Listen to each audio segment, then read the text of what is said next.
Okay, let's take the conversation forward. Let's welcome on board Krishnan ASV to try and analyze and dissect Axis Bank's performance. Krishnan, hi, morning. How are you reading into Axis's performance? No negative surprises, no big positives either for a stock which has already run up 40% in the last 6 months. What's been your estimate on how the numbers have panned out? Yeah, hi.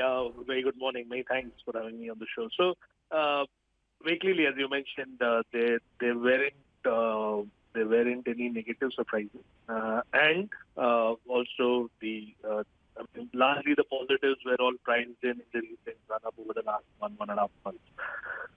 So, to that extent, what my reading on the result is, the one big positive I take from this result is the fact that the balance sheet has actually improved ahead of what I thought it would. I thought they'd take a little more time to clean up the balance sheet in terms of raising provisioning coverage, etc. I think they have been able to take a lot of that upfront, a lot of it in the Q4 numbers. So they start FY20 cleaner than what they expect. Right? So that, to me, a positive surprise.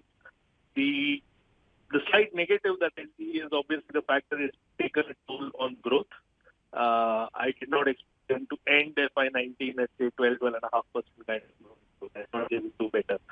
Plus, remember, they are trying to recalibrate their deposit base to avoid lumpiness. So I think that will still be a journey that Axis Bank needs to see through. So those would be the marginal surprises on either side. We remain extremely bullish on the fact that the impairment cycle is completely behind. But there's also no easy money to be made here anymore. I think any re-rating will take some time. Krishnan, what about Yes Bank as well? Let's talk about that, some of the factors that you're watching out for as we track earnings today.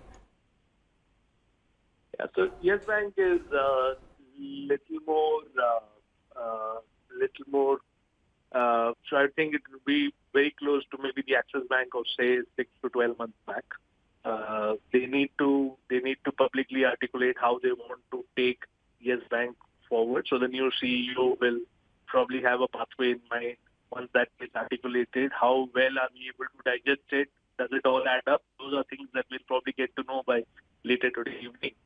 But at this point of time, I think investors and analysts will look beyond just the Q4 earnings, right? I mean, there's no point just meeting or beating those expectations.